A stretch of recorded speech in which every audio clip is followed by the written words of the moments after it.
Hey guys, Luke here from Hands and Heels, fresh off the Melbourne Cup week, so it was a pretty big week last week, and obviously racing goes down a notch after such a big week at Flemington, but still some pretty good racing to be had. Sandown's got a pretty nice card, and there's not, the races at Rosehill aren't too bad too tomorrow, so I'll go through both cards. I'm pretty much, obviously there's a lot of races, there's 10 at Sandown, 9 at Rosehill, so look, I'll be there all night. I'm probably going to bore you to death if I go through every runner's chances. I'm just going to go through the runners that I'm interested in or have backed, and the reasons why, of course. So we'll start with Sandown, the main meet.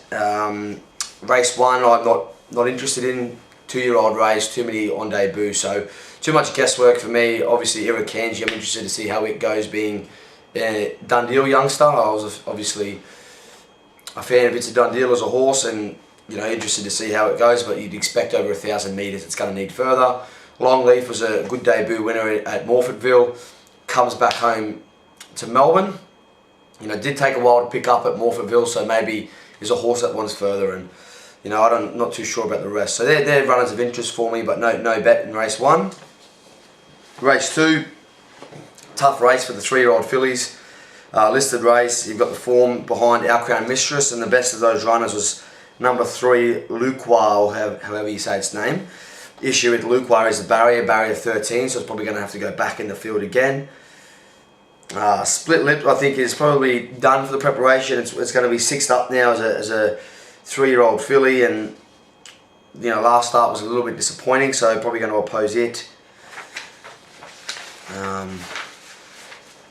So far so cool, and Shagra runners that interest me because they have that Tomasa form. They were second to Tomasa, who probably should have won the last race on Stakes Day on Saturday. So they're runners of interest, and they probably, if I had to bet in the race, they're probably the overs, because it's So Far So Cool, $17, and Shagra's 12, and they were hitting the line well behind Tomasa, who's pretty highly touted. So hard race. You can make a case for a lot of these runners. A lot of them are lightly raced, coming up off maiden wins or weaker races, and all of them have upside. So it's just which horse takes the next step and which horse improves. A lot of them going from 1,200 to 1,400, and then you've got the proven form lines like the Luqua, the run behind Our Crown Mistress, and whether it can hold its form or if it starts to train off now. So you've got a few different angles to take, but all in all, high risk race without a whole heap of confidence in any particular runner to run well.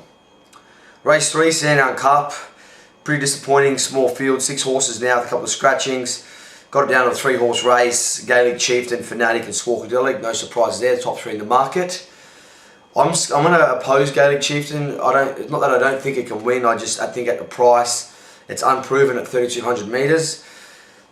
And I think he's been, he's had excuses his last few starts, but he's been costly this preparation. So, I'll go on about the same concept a couple of times throughout the video today, but there's no problem making an excuse for a horse, but there's problems when you're making excuses 3 starts in a row and you're getting $3 each time they start. They start to become a bit short, and you don't really want to be backing short price favourites when they're full of excuses. So $2.30. Once again, like I said, I won't fall off my chair if it wins, but I'm happy to play both Fanatic and Squawkadelic here because they've got the 2,800 metre run under their belt. Squawkadelic was second in this race last year behind QE, who was coming off a 4th in the Melbourne Cup. So, what I can say about Squawkadelic was that on Cup Day, when it was behind Fanatic, it ran 3rd. If you watched the video, the preview for Cup Day, I was on at $17 each way, and it was a pretty good play. It come 3rd. But it did cover the ground, and you saw on Cup Day it was better to be closer to the inside of the track. So I think you can add a little bit more merit to Squawkadelic's performance, and he'll improve, I think, up to 3,200 metres, having gone the same 2 races last year. He went 2,800 on Cup Day to the 3,200 here in the Sandown Cup. So I'm pretty confident he'll run well. Fanatic obviously was pretty dominant in that race last start. She's run pretty competitively over this distance before. Hayes and Dabney don't feel with a heap of confidence. Their horses can train off. Had a few runs this preparation now, but if it can hold that level from Tuesday, I think it's obviously going to be probably the one to beat, if you ask me. So I've backed both Squawkadelic and Fanatic, and like I said, Gaelic Chieftain, just opposing because it's been costly and it's unproven at 3,200 metres as well. Race 4, Kevin Heffernan Stakes. Interesting race. I'm going to oppose Ocean Embers and Thronum. I just think Thronum's coming off a Bendigo benchmark 78, and whilst he was dominant, he's beat absolute walkers. huge step up in grade here. Like, if you're better off in a handicap, you know, he carries the same weight as a horse like, you know, Keen Array, Burning Front, which has got Group 1 form line. So I think $5 is too skinny, just simply for the grade jump. I think you're guessing to think that he measures up, and to be honest, there's a few on-pace runners here, so I don't think he's going to get a soft time in the lead. I think you've got Jungle Edge, Burning Front will go forward at least, and then you've got, even throw in, you know, Keen Array or Illustrious Lad. They're both raced up on pace before. Ocean Embers. So Ocean Embers was a good winner up the straight on Cup Day. The issue with Ocean Embers is now, so you're getting away from straight track 1200, so now you go up to 1300 metres, which is unproven at. Gate 1, so which doesn't seem to suit her. I think most of her good runs have been with clear galloping room, running down the outside of fields, and she's back around to bend. So you're changing three pretty big scenarios there. You've got a Gate 1, 1300 metres, and back around to bend. So, and $5 I thought was a bit too skinny. So opposing the bottom two, which leaves me essentially with Bassett, who I think Wait for Age is a bit of a stretch for him. He was held up last start. I've found him a hard horse to catch, Bassett. You know, he's got some ability. I think this might be a rung too high, this race maybe, particularly at Wait for Age. And even though he was held up on Saturday, I don't know how well it was going. It's not like he was strangle-holded and he burst out late to finish off hard. I just think, you know, $12 is probably fair. Look, I'm not going to talk you over a bet at $12, but it's hard to be completely enthused that he's going to be the winner of the race. So as we go up to the top three, I think Keen Array has been up for quite a while now. It's a little bit disappointing up the straight. Last start when I was on, Illustrious Lad beat it at home, and Illustrious Lad is now third up. So out of those two, I'm pretty confident Illustrious Lad will beat Keen Array home. Illustrious Lad actually came second in this race last year to Lucky Hustler. So he clearly measures up. His best runs measure up in a race like this. Now, first up, he was just behind Super Cash, who's a super fresh mare. And last time, he was a little bit flat up the straight, second up, but you know, I'm expecting improvement again. 1300 here, third up. And Burning Front, they went mad in the Crystal Mile up front, him and Religify. He did sort of, not tail off, but he finished quite a way off him in the end, Burning Front, but I think he's better suited back to 1300 metres. Once again, whether he's classy enough, I'm not too sure. I think Illustrious Lad probably is my top seed in the race, but I think Burning Front is tough. And being fifth up is a positive, because the longer this horse gets into a preparation with Darren Weir, you know, the better he seems to go. So I've got 3 on top of 1. Haven't played either in the race yet, but probably will definitely be playing Illustrious Lad. And that's pretty much it for this race. Race 5, 1500 metres, Group 3. Lucky Hustler, big query. Obviously his best will win this race. Carries top weight, 60 kilos. Giving a horse like Mossendale 6 kilos is a slight issue. And if you look through his form, so his form reads in his last 2 preparations, he's gone 7th, 0, which is worse than 9th. 5th spell, this preparation he's gone 6, 0, 0, 1, 0. So pretty much, people say put a pen through a bad run sometimes. I'm saying put a pen through his good run 2 starts ago, and his form's horrible. So, you know, he's probably not going that bad considering he won 2 starts ago, and you can say making excuses for a horse as well, but once again, same case. We're not making excuses for a horse that's $25. We're making an excuse for a horse that's $4.80 here, with top weight, which is probably an issue even if he's running well. So happy to look elsewhere, but he's a complete. He can win. I think he wins or he runs poorly. I don't think he's going to battle away for 2nd or 3rd. I think his best wins, and I think if he's not at his best, he's probably not running a place. Hell of a Street, tough as last start up on pace, led the whole way, 1400 at Flemington. This is his distance train at 1500. He's going to be hard to get past again, so obviously no knock on him at all. Mossendale has a similar kind of profile, coming off an on-pace victory in the Sale Cup. Actually run reasonably well over Fastnet Tempest, who has since come out and won last Saturday. So form's been franked for Mossendale, and he gets in beautifully here, 54 kilos. So, you know, soft track, it would suit him even more, but I think him and Hell of a Street up on pace, as long as they don't do each other's heads in, you know, probably the top 2 seeds in this race. Duke of Brunswick's a bit inconsistent. He was good on Saturday, but even his best I don't think is good enough to win this race. And then you've got Dollar for Dollar, Land of Plenty coming out of the same race on Cup Day. And I think it's just a slightly inferior form line to the Hell of a Street, beating home horses like Orman, Supply and Demand, and Mossendale beating home Fastnet Tempest, where the form's been frank. So Dollar for Dollar is obviously running really well. I think he PR'd as well, sucked up on the inside. So he had a charmed run. He did win well, but I think he's got to take another step in. I think $3.90 is a little bit short with my way of thinking that the form line's a bit inferior. I don't want to be taking that. I don't want to be backing the favourite if I think his form line's inferior to a couple of the others. Land of Plenty. My issue with Land of Plenty is simply the one win from 14 starts. So horse has got ability.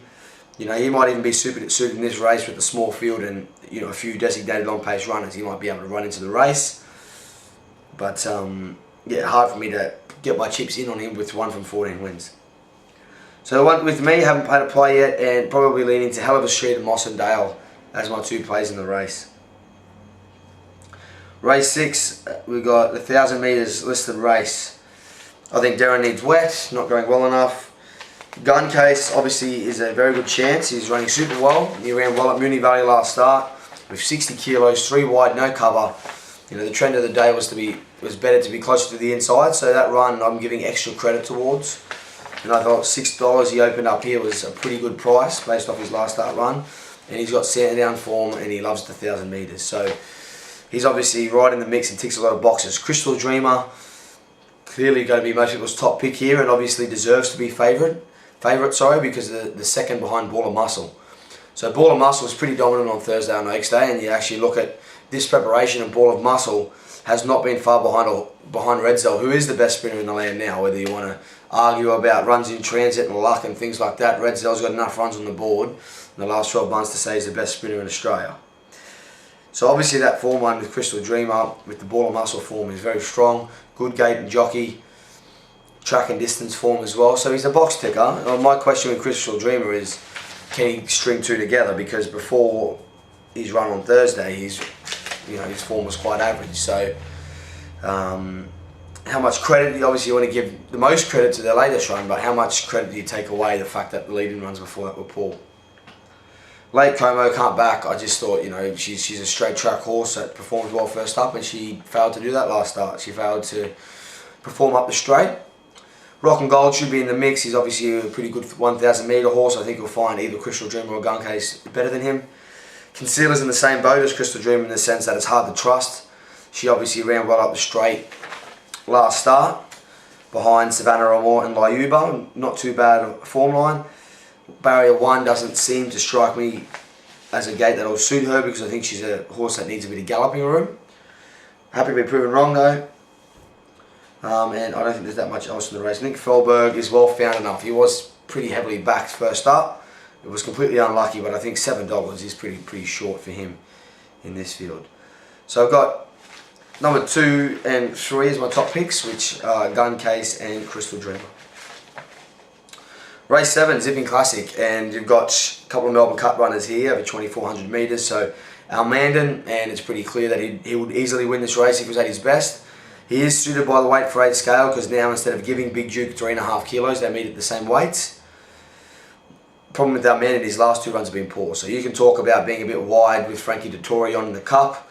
I thought the horse was poor. Interestingly though, in his last 2 runs where he has performed poorly, was that between the 600 and 400, just before the turn, he's kind of loomed into his races quite well. You know, he's threatened like he's going to do something, just hasn't been able to go on with it. So I'm not sure if it's a lack of fitness or what the problem is. But I have a feeling that they've cooked this horse's preparation and just got it wrong. I thought, you know, he was up near his top, you know, 3 months before the Melbourne Cup, and which is why you saw after his Bart Cummings run that we didn't see him until the Cup, because I think they wanted to fresh him up, and you know, I think they had him forward too early and they couldn't keep him up, and I think he's trained off. That's my read, but once again, if he's at his best, he wins the race. Big Duke, I think he ticks the most boxes. He was great in the Melbourne Cup running 4th. You know, Darren Weir can keep him up for forever. His horse is a bit of an iron horse. Last preparation, he won in Melbourne, then he went to Tasmania, then he came up to Sydney and performed well at Allstate. So, you know, he's durable. They put the blinkers on to sharpen him up, and I think, you know, it's impossible to really see him running a poor race. Sign-Looks cooked.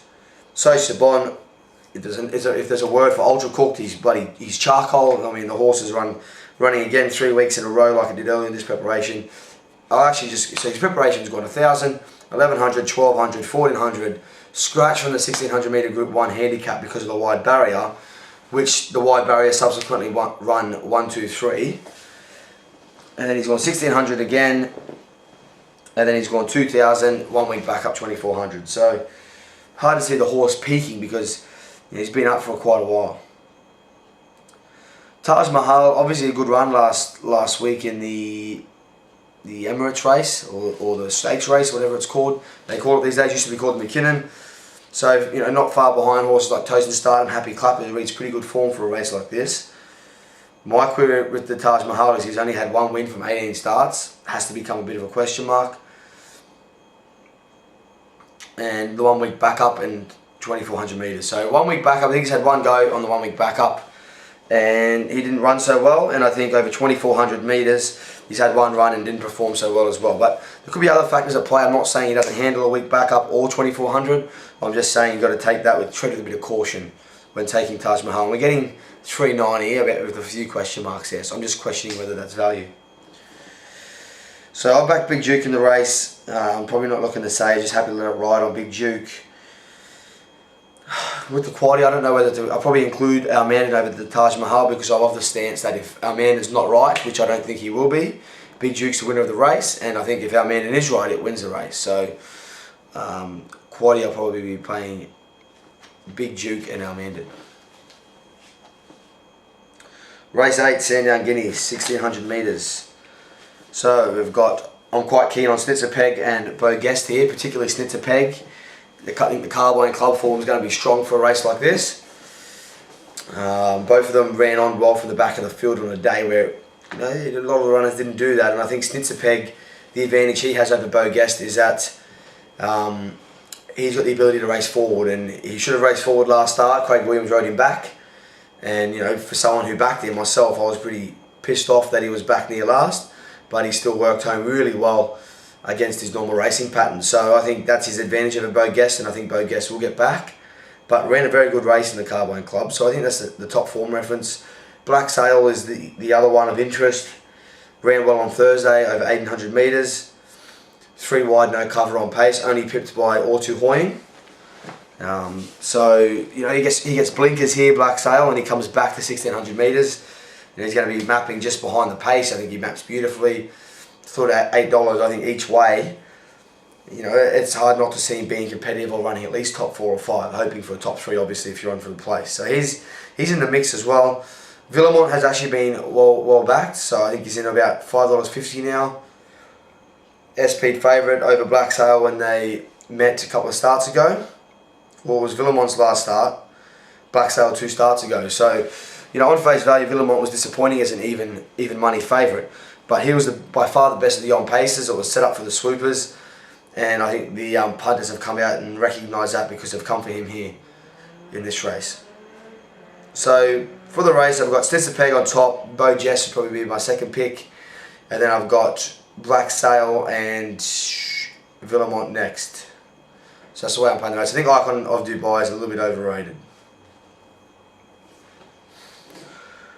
Alright, race 9, Eclipse Stakes, 1,800 metres. So I'm happy to forgive Kid Me Never for his last start run. He pulled up with the thumps, and there was some other pretty serious issue with it as well. So clearly there was an excuse for the poor run, and I think 1,800 metres suits better than the 2,400 metres. So back in trip, I think McAvoy will roll forward and try and give them something to catch. So I'm certainly going to be playing Kid Me Never there. I think Nozomi was, if you look at the margin, it was beaten by Odeon last start. It doesn't look great, but was never in the race. It was too far back, and sort of worked home really well against the race pattern. And I thought, the run had more merit to it than the margin suggests. And I think with a better tempo here, and obviously it needs conditions to suit, I think it can run an each way race. I mean, we're getting $13, so when you're backing something at that price, you can afford to be a little bit wrong, because if you go in the place, you're covering for running second or third. So you got Raw Impulse, deserved favourite based off his last start on Saturday. Was unlucky, held up, flashed home behind Fastnet Tempest, probably should have won. My problem with Raw Impulse is a problem I've had with another 1 or 2 runners I've mentioned is how reliable are they? Can I trust Raw Impulse to bring his best? And based off his runs before Saturday, his last 5 have been poor. Gate 1 is probably a slightly sticky situation because he likes to get on the outside of horses. So there's a few queries there for a runner that's running over 800 metres. So we got Dodging Bullets. So Dodging Bullets is in good form, but it's hard to be enthused by its form lines. It's a big step up, I think. Taking on some superior form lines. I'm going to oppose it just because it's in a harder race. Jack and Obey will run honestly, but as a non-winner now, I can't see him winning again. Pure Pride, 2 wins from 18 starts. Happy to take on a horse at that strike rate, although the horse does have ability. Payroll's probably my top pick. Like I have obviously Royal Impulse, I said, to deserved favourite, but I'm not interested in backing it because of the consistency factor. I think Payroll did a very good job in the matriarch behind Savapinski on Saturday. It was 1400 up to 2000, which probably would have preferred to run at 1600 metres before going to 2000. Worked home really well, and back to 800 metres probably suits it here, and obviously down the weights as well. So I can make a case for Payroll. And then the New Zealand runner Von Tunzelman. So he drops 5.5 kilos from Saturday and could be a potential improver. So we go down to race 10, and you've got Ravi's coming out and actually scratched tonight. So, but it's an open race. There's quite a few good mares here. There's not a whole lot between them. I think Petition deserves to be favourite, particularly off its last start run. I believe it was Shillelagh who worked home well out wide, and Petition cut through the middle. Was a bit unlucky. And you actually look at Shillelagh, has actually come out and won a 2-rack handicap. So, that Petition form line reads pretty strong. The problem with Petition is you're getting $2.80 here for a horse that seems to strike trouble every race. There's always an excuse for it, and it's not running poorly, but it's finding ways to get beat, and we're taking $2.80 for a horse that keeps finding ways to get beat. So I'm looking elsewhere. I think it can win. It'll go in my quaddy, of course, but I'm happy to have a look at something in each way. I think Mrs. Gardenia and Why You Ask aren't hopeless. I think Mrs. Gardenia should suck up on the inside, barrier 1. Damien Lane, Darren Weir, there's some ticks for connections. Has won at 1500 metres before. Why You Ask, so probably is outclassed here, but the widest barrier isn't that big of a deal, because I think he'll go back anyway and come around the outside and have a clear crack at them, and hopefully we get a fair track and he can run into it. Seething Dream, no excuse for its poor run last start. I was on at the Valley. Invincibella was unlucky. I think back to 1500 metres should suit. I think 800 metres is, probably as far as it wants. The 1700 it ran over last time. I have an issue with the speed map. I think barrier 11 could be a problem. Does it go back? Does it go forward? Does it get posted? So that's a few queries of Invincibella there. And with Colate, so why do I like Colate as a great each way bet? I like Colate as a great each way bet because she's absolutely flying. I think she's underrated. She beat Prompt Response 2 starts ago, went over the top of her. She was only 2.5 lengths behind Padrina after being a bit held up at the top of the straight last start. So I can't see why Colate's $23, to be honest. I think she should be working back in. Oregon's Day, mixing its form. Best is clearly good enough. It's just, you look through his preparation, and apart from the win second up, I mean, they're all forgive jobs. And when you're forgiving 4 out of 5 runs as preparation, is that just a red flag on itself? I think it's a horse that needs everything to go its way to win the race. And it might do so here, but I'm happy to oppose it in this kind of race here. So just summarising Sandown, that's the 10 races there. No bet race 1, no bet race 2. Race 3, I'm backing both Swarkadelic and Fanatic. Race 4, I'm backing Illustrious Lad primarily, may back Burning Front.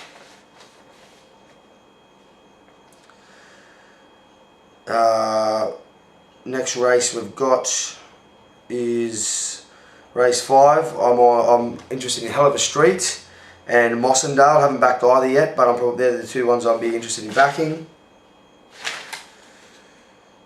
Race 6, Gun Case I've already backed. Maybach Crystal Dream, I'm just not sure whether I trust the horse. Race 7, Big Duke's my play there, not going to save, I'm just happy to back Big Duke on his own. Race 8, I've backed Snitzerpeg already. I'll either back Bo Guest or Black Sail depending on mounting yard mail and fluctuations. Race 9, I've backed nothing yet. I probably will back Payroll. And then I'd probably back Nozomi each way as well. So they're probably my two plays there. And then the last, I've already backed Qualate because I think it's big overs each way. And I backed Why You Ask at $51 at an open because I thought that was ridiculous odds as well. So that's Sandown, guys. We'll quickly roll to Rosehill. So Rosehill, so I'll just quickly roll through these races here. Obviously the action's a bit less exciting at Rosehill. Rails out 6 metres, so expecting it to be on-pace runners to have a slight advantage, which is normally the case a lot of the time in a lot of races. So race 1, I'm actually quite keen on Lipizan and Sparky Lad. I've backed both runners. Reason for backing Lipizan is it had an SP price over Champagne Cuddles last preparation, ran competitively in the race, so I think its form lines are very strong for a race like this. Has trialled up well as well, so I think Lipizan was overs at 750. And Sparky Lad has the chaotic form from 2 starts ago. So freshened up, 6 weeks off, back to 1200. Blake Shin, you know, I think it ticks a lot of boxes, and you know that Lipizan and Sparky Lad clearly have the best 2 form lines. You look at a horse like Pretty Fast, and it's just, you know, it's $3.50 because of the Snowden Association. It's coming off a benchmark 60 win. So like, how could you back Pretty Fast at $3.50 off a benchmark 60 when you've got Lipizan at $7.50 coming off a spell, you know, competing around horses like Champagne Cuddles? We've got a Sparky Lad. I think the price is wrong there. And Easy Eddie, so an angle I like to take with racing a lot of the time, you probably saw in some of my older videos, is horses away from Moonee Valley going to Flemington and those kind of things. And you've got Easy Eddie here, who had rails in run in a small field at Canterbury. You know, now gets to a bigger racial track, although he does strike a pretty thin race again. So he draws barrier 1, so he might just suck up and have the tram run again here. But I think Easy Eddie, I'm against the price in a lower race. And I think Heliosphere wants further. It debuted over 1400 metres, so I definitely think it'll need further than 1200 to show its best. So in race 1, I played Lipizan and Sparky Lad. Alright, so we'll go down to race 2. I'm opposing Slow Burn. Not that I don't think it can win, I just think up in weight, up in distance to 1400 metres, which has never been tried at. I think I have to have a slight query there, and I think there's some talented horses in the race. So I think Savan is well suited back to mare's grade, and I think 1400 metres third up looks good. She's run pretty well over 1200 first and second up. Probably needed the extra ground now. She did win over 1550 second up last preparation, so I think 1400 metres will suit her to improve of how she's been going. Awoke, not interested. Perfect run last start, still wasn't able to place. Sedan's is an interesting run and has been heavily crunched in. I can see why, because there's form around Egg Tart, Canedna, Interlocutor, up and rolling. I mean, that's very good form for a race like this. You know, it's trialled up twice. The last trial was very impressive. So, I mean, how can you not want to back Sedenza? So, you know, at the moment I did miss the price. I'll probably be looking to chop out because I have played Savan and I've also played Siren's Fury. I can't back them all.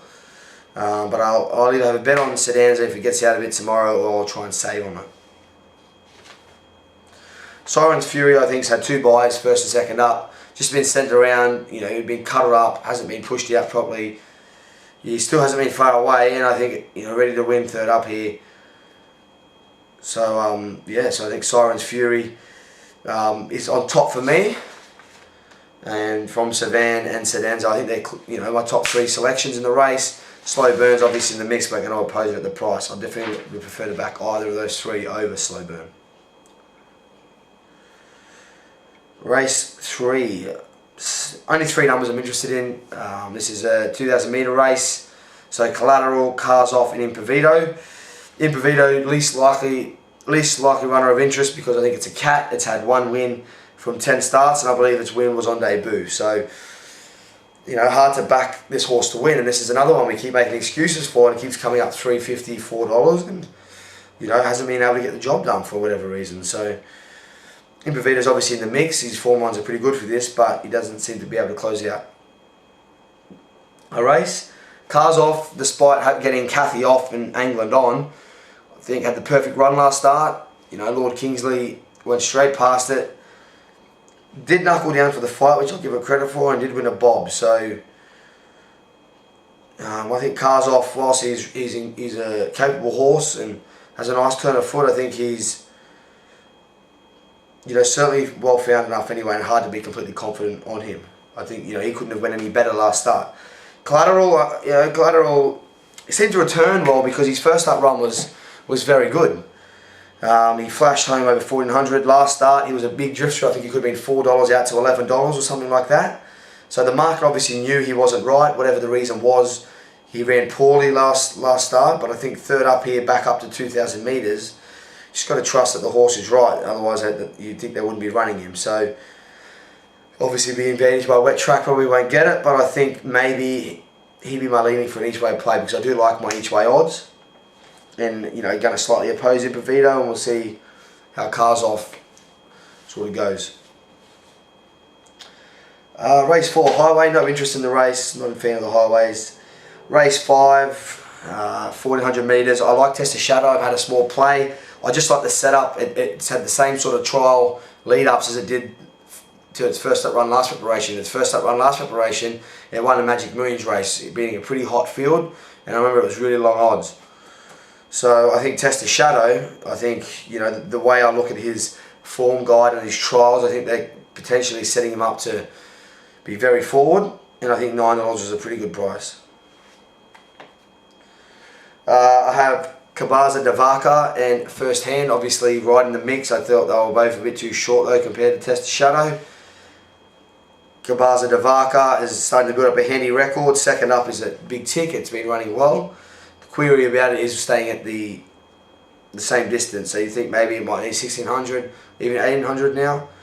But the Waterhouse and Bottom decided to keep it at 1400. And First Hand up in class, but obviously goes down in weight for that. I think Bruno's going, he's going quite well, First Hand. So I think 1400 metres has to be a question mark as well. First time 1400 metres. So there's a few issues there at 360. So I found Test of Shadow as a bet. I think Kabaza Devaka and First Hand obviously in the mix as well. I might save on one of them, but I just think they're a little bit skinny, and I definitely like the odds on Test of Shadow. If I don't get the odds I like or a positive lead from Mounting Yard Mail, I might just leave my Test of Shadow bet to go around. I think Red Excitement's cooked. Federal's in the mix. Bit of a cut though. He's one of those horses once again that we can't seem to make a lot of excuses for. And I think Gate 1, I prefer running down the outside of horses. Race 6, I've pinpointed a 2-horse race, Interlocutor and Black on Gold. I thought there was too big of a gap between them in the market. I think 2 starts ago, Black on Gold was actually taking ground off Interlocutor late. Interlocutor's had 3 weeks off. Black on Gold has actually ran since, over 1800 again, and got the job done. So I think the extra 100 metres is going to suit both those runners at this stage of their preparation. So, based off the angle of them racing each other 2 starts ago, I thought Black on Gold, deserved to be a similar price to Interlocutor, but Interlocutor is definitely all the rage. Everyone's got it in their black book and continue to back it, but $1.80 just isn't my style in this kind of race. Race 7, no real interest for me. Pretty messy race, different form lines. I think Pipeline's shown ability as a horse, but you have to wait and see how it parades. Of course, had a long time off. That's about it in the race. I'm not going to go through it because I haven't really looked at it that much. I had a quick glance and I thought, nah, too messy for me, and moved on. Race 8, I've pinpointed numbers 2, 3 and 4 as your winning chances over 1400 metres. Cosmic Engine, I am noticing that it had the perfect run last start up against the rails, and it won a pretty weak race. Beat home horses like Dissolute, I think he was 2nd or 3rd. Could improve second up, but I think I had every chance last start and won a pretty weak race. Redouble as well, I was initially thinking, okay, I'm pretty keen to go to the well again, Redouble. But it had a perfect parade. I've heard that it can't parade much better. Perfect run last start too, just behind the pace and on the 1 week backup. So, does tick boxes, but barrier 10 probably means it's not going to get the suck barrier this time. So that's my knock on Redouble. And Flo's a query runner, could come out and do anything, has shown ability and has also had some poor runs in there as well. Not sure what to expect, but I think there's something under the bonnet that could even turn out to be the best horse from this race. but we're not sure. So no bet for me at the moment. Wait for some mounting yard mail, but the only ones I could entertain are Cosmic Engine number 2, number 3 Redouble, and number 4 Flow. And race 9. So sprint, pretty hot race. I actually like Pomelo. I just think third up. She's 2 from 2 third up. Last start she ran very well, getting straight past Tango Rain, I believe it was, yeah.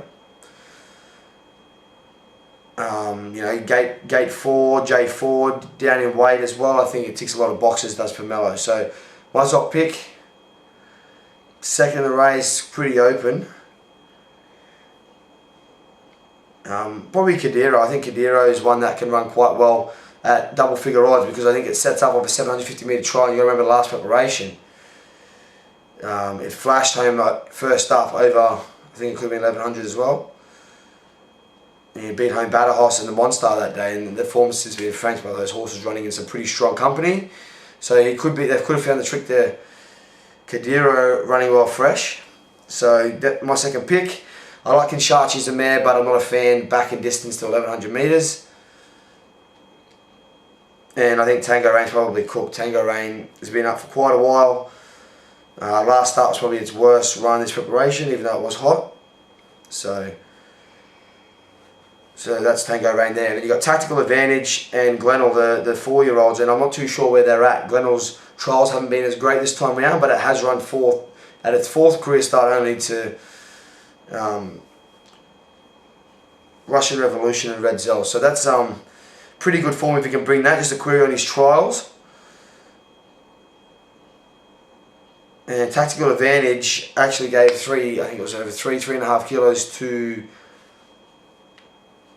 I thought so, who actually ran well on, sorry, I think it could have been Cup Day up the straight. So, look, has to improve again. It was still beaten quite a fair bit by people like Mitch, and he did a lot more work.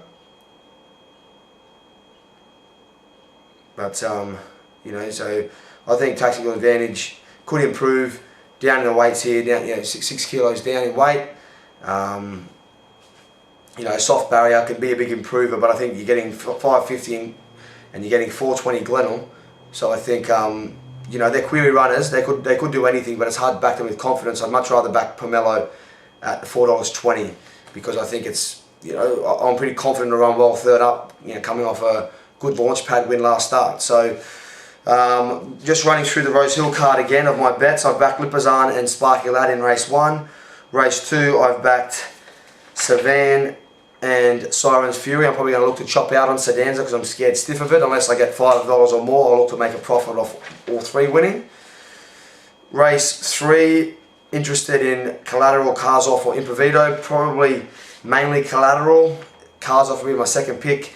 But I needed a good push for Mounting Yard Mail and a bit of a market lead, because last start it was a drifter and was poor. No interest in the Highway Race 4, Race 5. I backed Test of Shadow. I think it profiles well first up like it did last preparation. First up when winning a Magic Moons race. Kabaza Devaka is probably, especially if they're leading as well, I might look to chop out on it or first hand. I haven't made my mind up between the two. Probably leaning Kabaza Devaka's way. I just think its form lines are superior to first hand, and it's proven 1400 of course. Race 6, I've backed Black on Gold. I've had a really a decent bet at it, because I think it should be a lot. Should be about 350. You know, I think Interlocutor should be about, you know, 240, 250 or something like that. I think they should be closer together in the market.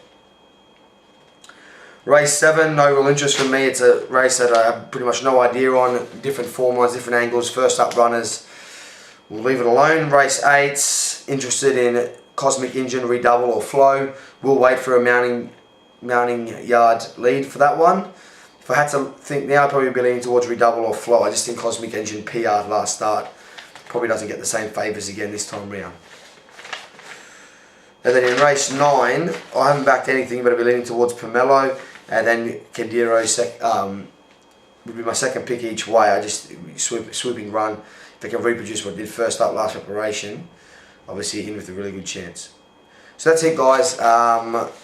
For Saturday, enjoy the day's racing. Do apologise. I'm a little bit tired tonight as well. It's been a big week of work, but pretty much got all the tips out there for the weekend, and enjoy the day's racing. Hopefully we can find a few winners, and should be back next week for another preview. Cheers guys.